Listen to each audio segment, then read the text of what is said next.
Hello everyone. तो ये video industrial relation and labour law के ऊपर है। ये नेक्स्ट वीडियो, इससे पहले की वीडियो नहीं देखे हो तो आप लोग देख सकते हो, वो पहले से ही अपलोडेड है। और ये वीडियो में हम बात करेंगे मिनिमम वेजेस एक्ट के बारे में 1948, ठीक है। और लॉज जो रिलेटेड है सोशल सिक्योरिटी ऑफ लेबर से, ठीक है, वो बात करेंगे। ये वीडियो आपको यूपीएससी जो ईपीएफओ होने वाला है उसमें यूज़ आएगा, और ईपीएफओ एंड एपीएफसी उसके में यूज़ आ सकता है, जो कब होने वाला है 2 जुलाई को 2023। बहुत कम टाइम है, इसको बस आप एक रिवीजन वीडियो की तरह यूज़ कर सकते हो। तो चलिए स्टार्ट करते हैं। पहले लेबर लेजिस्लेशन देखते हैं कितने तरीके का है। तो इंडिया में जो है ना 3 तरीके का है। पहला आया था नेशनल कमीशन ऑन लेबर 1969 में। नेशनल कमीशन तो ये फर्स्ट आया था, पहला है, तो इसको याद रखना। अगर क्वेश्चन में आएगा कि पहला कौन सा था तो ये याद रखना। फिर national commission on rural labour आया था 1991 में। फिर सेकंड आया है अपना इसके बाद कौन सा, नेशनल कमीशन ऑन लेबर 2002 में एक आया है, हो गया। फिर नेक्स्ट है कि labour welfare and it's theory जो है, इसके ऊपर मैंने पूरा डिटेल्ड वीडियो बना रखा है। आप बस मैं डिस्क्रिप्शन में जो है लिंक दे दूँगी, ठीक है, आप देख लो। जो लेबर थ्योरी है जैसे कि पुलिसिंग थ्योरी, ठीक है, प्लेकेटिंग थ्योरी और रिलीजियस थ्योरी, तो ये सारा जो थ्योरी है लेबर वेलफेयर उसका वीडियो है, 5 मिनट का सिर्फ वीडियो है, जाकर आप लोग देख लेना। अब देखो laws relating to wages, wages related कितने तरीके का एक्ट्स आया है। पेमेंट ऑफ वेजेस एक्ट है, मिनिमम वेज एक्ट है, पेमेंट ऑफ बोनस एक्ट है, इक्वल रिन्यूमरेशन है, bonded labour system evolution act है, ठीक है। वेजेस होता क्या है तो पता ही है, मॉनेटरी पेमेंट है वेजेस, ठीक है। टाइप्स ऑफ वेजेस कितने तरीके का है तो 1948 में जो ट्राइपार्टाइट कमेटी बना, ठीक है, जिसको हम लोग कमेटी ऑन फेयर वेजेस भी कहते हैं, ठीक है, वो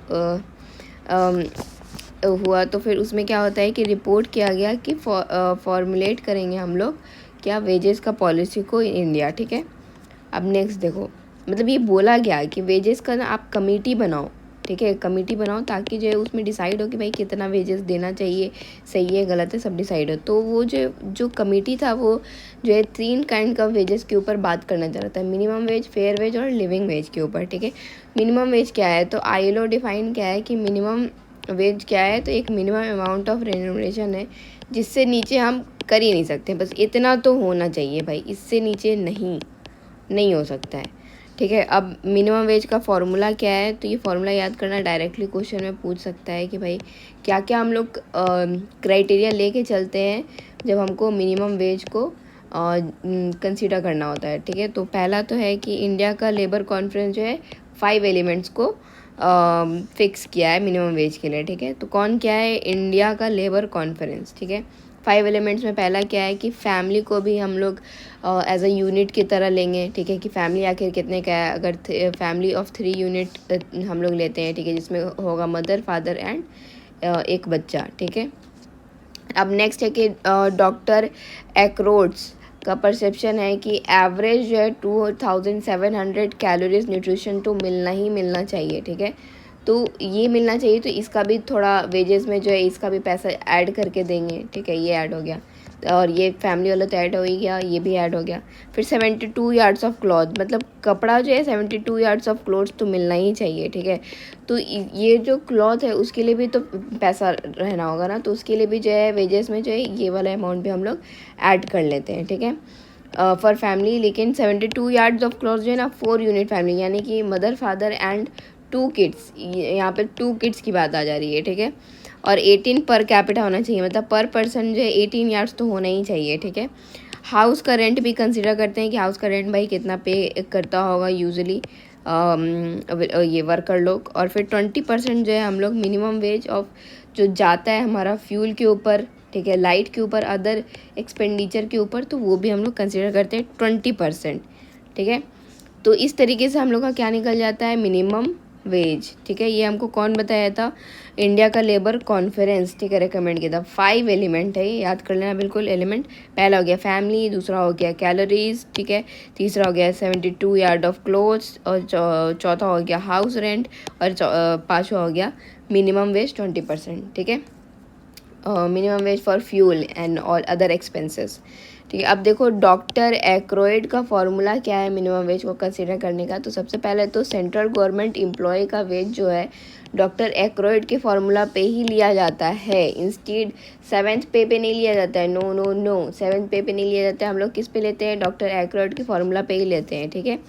अब देखो नेक्स्ट क्या है कि फूड क्लॉथिंग जो है रिक्वायर्ड, इस मतलब फूड को भी लिया जा रहा है, ठीक है, डॉक्टर एक्रोइड के फॉर्मूला के बेसिस पे, और क्लोथिंग को भी लिया जा रहा है, दोनों को कंसीडर किया जा रहा है, ठीक है। फिर नेक्स्ट क्या है कि मिनिमम मंथली पेमेंट जो है 18,000 से कम नहीं हो सकता है, बिल्कुल नहीं। गवर्नमेंट एम्प्लॉय को 18,000 से कम तो पैसा नहीं मिल सकता है। तो ये किसने कहा, डॉक्टर एक्रोइड का फॉर्मूला है मिनिमम वेज के ऊपर। अब देखो PYQ पूछ चुका है ये क्वेश्चन, ठीक है। ये क्वेश्चन क्या है कि doctor Aykroyd formula is associated with determination of what, ठीक है। तो मिनिमम वेज इन्होंने किस पे दिया है, मिनिमम वेज के ऊपर दिया है ना, तो ये होगा इसका आंसर। अब देखो मिनिमम वेज एक्ट हमारा आता है, तो मिनिमम वेज एक्ट 1948 क्या कहता है, तो ये मिनिमम वेज के लिए आया है पहले तो, फिर ऑथराइज कर रहा है, मतलब सेंटर के पास भी पावर है, स्टेट गवर्नमेंट की पावर है कि वो मिनिमम वेज के ऊपर जो है कोई भी रूल्स एंड लॉस ला सकता है। टाइम टू टाइम बोला है कि रिवीजन करो, ठीक है भाई। जो मिनिमम वेज है ये नहीं कि फिक्स हो गया अब 200 है तो ज़िंदगी भर के लिए, चाहे 1000 साल भी क्यों ना बीत जाए, लेकिन हम 200 रखेंगे, नहीं भाई, रिवीजन करते रहो। फिर नेक्स्ट है कि स्पेशल अलाउंस भी ये इंक्लूड करता है, ठीक है। स्पेशल अलाउंस जैसे कि क्या हो गया, entertainment allowance, car allowance, fuel allowance, electricity allowance, कुछ भी हो सकता है, तो स्पेशल अलाउंस इंक्लूड करता है। और यहाँ पे कोई नेशनल मिनिमम वेज नहीं है कि भाई ऐसा कुछ नहीं है नेशनल, ये रीज़न बाय रीज़न, मतलब हर स्टेट में अलग भी हो सकता है, ठीक है। तो नेशनल कोई मिनिमम वेज नहीं है। 5 ईयर पे बोला है कि 5 ईयर पे रिवीजन कर लो, मतलब हर 5 साल पे देखो कि भाई मिनिमम वेज जो है कैसा है, ठीक है, क्या उसको चेंज करना चाहिए कि नहीं, और फिर उस हिसाब से उसको चेंज करो, ठीक है। अब देखो, अब according to minimum wage act 1948 definition बोला गया है कि चाइल्ड कौन होगा, चाइल्ड होगा 14 से कम, एडोलेसेंट होगा 14 से 18 के एज का, और एडल्ट कौन होगा 18 से नीचे का। ये भी डायरेक्ट क्वेश्चन पूछ सकता है, शायद पूछा भी है PYQ में कि भाई एडोलेसेंट का एज क्या है, मेरे ख्याल से पूछा है, तो देख लो आप, ठीक है, याद कर लो। According to what, minimum wage act, ठीक है। अब मिनिमम वेज एक्ट में जो है मिनिमम वेज जो है फिक्स हम लोग करते हैं फॉलोइंग क्राइटेरिया पे, ठीक है।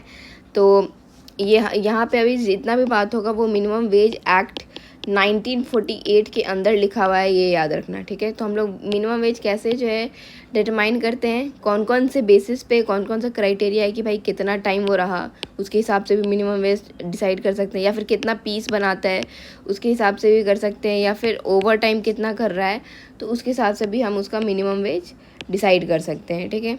अब देखो component of fixing minimum wage, ठीक है, ये भी किसके अंदर, ये सब किसके अंदर दिया है, मिनिमम वेज एक्ट 1948 के अंदर दिया है, ठीक है, याद कर लो।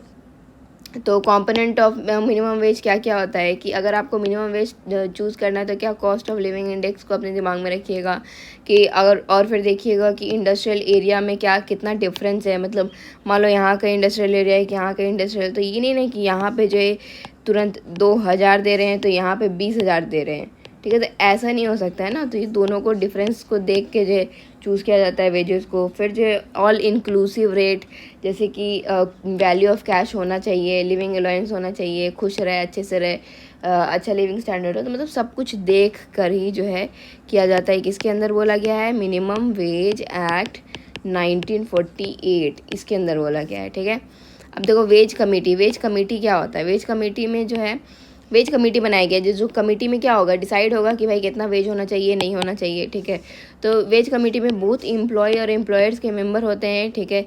इक्वल नंबर ऑफ एम्प्लॉय होता है, इंडिपेंडेंट होता है। इंडिपेंडेंट जो मेंबर, पहले तो एम्प्लॉयर और एम्प्लॉय दोनों होता है, फिर जो है उसमें ना दोनों इक्वल नंबर में होगा, एम्प्लॉयर एम्प्लॉय। फिर क्या है कि इंडिपेंडेंट मेंबर भी होता है जो कि 1/3 से ज़्यादा नहीं होना चाहिए, और उनमें से कोई एक क्या होगा, चेयरमैन होगा, ठीक है। तो ये याद कर लेना। तो वेज कमेटी में कौन कौन लोग रहते हैं यहाँ पे याद कर लो, हो गया कंप्लीट। अब देखो जो नॉन ऑफिशियल मेंबर हैं उनका टेन्यूर जो है 2 साल का ही होता है, ठीक है, 2 years ओनली, मतलब ना एम्प्लॉयर ना एम्प्लॉई, ठीक है। तो जो नॉन ऑफिशियल मेंबर है 2 साल के लिए होते हैं, लेकिन वो लोग बट कंटिन्यू टिल रिप्लेस, मतलब बीच में रिप्लेस नहीं करेंगे, कंटिन्यू करेंगे, 2 साल का है भाई 2 साल करके जाएंगे। अब देखो सेंट्रल एडवाइजरी बोर्ड क्या होता है, ठीक है। सेंट्रल एडवाइजरी बोर्ड देखते हैं क्या होता है। तो सेक्शन 8 जो मिनिमम वेज एक्ट 1948 है उसमें डिफाइन किया गया है किसको, सेंट्रल एडवाइजरी बोर्ड को, ठीक है। किस लिए? ये तो कोऑर्डिनेट करने के लिए। मेंबर्स जो हैं इसमें नॉमिनेट होते हैं बाय सेंट्रल गवर्नमेंट, ठीक है। इसके अंदर मेंबर कौन नॉमिनेट करता है? सेंट्रल गवर्नमेंट, ठीक है। एम्प्लॉयर और एम्प्लॉय को इक्वल नंबर में रहते हैं। 1/3 जो है नॉमिनेटेड या फिर बोलो इंडिपेंडेंट मेंबर होते हैं। इनमें से एक चेयरमैन होता है। भाई चेयरमैन को भी कहाँ से हम लोग नॉमिनेट करते हैं, हो गया। अब देखो सेक्शन 13 क्या कहता है? किसका सेक्शन 13? मिनिमम वेज एक्ट का सेक्शन 13, ठीक है। तो सेक्शन 13 क्या कहता है कि आवर फिक्स करो भाई, कितना नॉर्मल वर्किंग डे में कितना घंटा काम करना चाहिए। तो 9 घंटा पर डे काम करना चाहिए। अगर वीक की बात हो रही है 48 आवर करना चाहिए। और अगर जो है देखा जाए तो वीक में कितना दिन काम करना होगा, तो एक दिन तो छुट्टी होना ही चाहिए, ठीक है। यूजुअली संडे को होता है नॉर्मली, ठीक है। एक दिन तो संडे को छुट्टी होनी चाहिए 7 दिन में, ठीक है। अब सेक्शन 15 क्या कहता है? 15 कहता है कि वर्कर अगर जो है 9 आवर जो उसका है, ठीक है, उससे अगर मान लो लेस काम किया, ठीक है, लेस, ज़्यादा काम नहीं किया, तो जितना काम किया ना उस बेसिस पे बस उतना ही पेमेंट मिलेगा, उससे ज़्यादा नहीं मिलेगा, ठीक है। ये कहता है। अब देखो नॉन कंप्लायंस मतलब कहना चाह रहा है कि अगर मिनिमम जो या रूल्स एंड रेगुलेशन बनाए, मिनिमम वेज एक्ट्स ये सब बनाए, उसके अकॉर्डिंग हम लोग नहीं गए, ठीक है, हम लोग जो है पे नहीं किए मिनिमम वेज, तो नॉट पेइंग मिनिमम वेज क्या है? ऑफेंस है पहली बात तो, ठीक है। वॉयलेट करने पे अगर फिक्सिंग आवर को भी वॉयलेट करते हैं तो ये भी एक तरीके का ऑफेंस है कि मतलब 9 आवर बोला गया था, हम जो है 12 आवर करा रहे हैं, तो ये भी ऑफेंस है एक तरीके से। तो उसमें क्या होगा कि ये 2 पॉइंट याद कर लो, 5 साल का इम्प्रिजमेंट, फाइन कितना लगेगा? 10,000 का, ठीक है। अब देखो नेक्स्ट क्या है, एक इंस्पेक्टर होता है जो ध्यान देता है कि भाई गलत तो नहीं हो रहा है ना, ये मिनिमम वेज एक्ट अच्छे से तो इम्प्लीमेंट हुआ है ना, और एग्जामिन करते रहता है, नज़र रखता है, ठीक है, नज़र रखता है, याद रखना, नज़र रखता है। अब नेक्स्ट क्या है, कंपैरिजन कर रहे हैं हम लोग पेमेंट ऑफ वेजेस एक्ट और मिनिमम वेज एक्ट के ऊपर। तो payment of wages act basically आया है पेमेंट में डिले नहीं हो, ठीक है, इसके लिए आया है, ठीक है, कि पेमेंट में डिले नहीं होना चाहिए, ठीक है। लेकिन मिनिमम वेज एक्ट किस लिए आया है कि मिनिमम अमाउंट ऑफ मनी तो मिले ही मिले, ठीक है, इससे कम ना मिले भाई, ठीक है। फिर नेक्स्ट है कि पेमेंट ऑफ वेजेस जो होल टेरिटरी में क्या है? एप्लीकेबल है, ठीक है। और वही अगर यहाँ पे मिनिमम वेज एक्ट के देख लें तो ये भी एप्लीकेबल है, बट इंडिया में जो इसका स्कोप वेरी करता है। हो सकता है कि बिहार में जो है, बिहार में मिनिमम वेज डिसाइड किया गया 200, तो वहीं यूपी में डिसाइड कर दिया गया 400। तो ऐसा भी हो सकता है, इसमें कोई बुराई नहीं है, वो लोकेशन के हिसाब से और जो फैक्टर्स हम बताए थे अभी डॉक्टर आर्केड, ये सब फैक्टर्स को देखते हुए नज़र में रख के जो है डिसाइड किया जाता है, ठीक है। तो यहीं पे हमारा वीडियो कंप्लीट होता है। इसके बाद नेक्स्ट वीडियो आएगा कोड ऑन वेजेस के ऊपर, ठीक है। अगर आप लोग को चाहिए तो बोल दो, इसका नोट्स चाहिए तो वही बोल दो, ठीक है। और टेलीग्राम ग्रुप को ज्वाइन कर सकते हो। मेरे वीडियो को प्लीज़ लाइक करना और सब्सक्राइब करना, कमेंट भी करना, अगर अच्छा लगे तो शेयर भी करना। अगर बोलोगे तो टाइम पे सारा का सारा वीडियो, ये नोट्स जो है ऑथेंटिक सोर्स से मैं लेके आती हूँ, ये नहीं कि बस कहीं से भी 10 जगह पढ़ के और फिर जो PYQ को देखते हुए मैंने नोट्स बनाया है और लेके आ रही हूँ। अगर अच्छा लगेगा तो बताना, ठीक है। Thank you.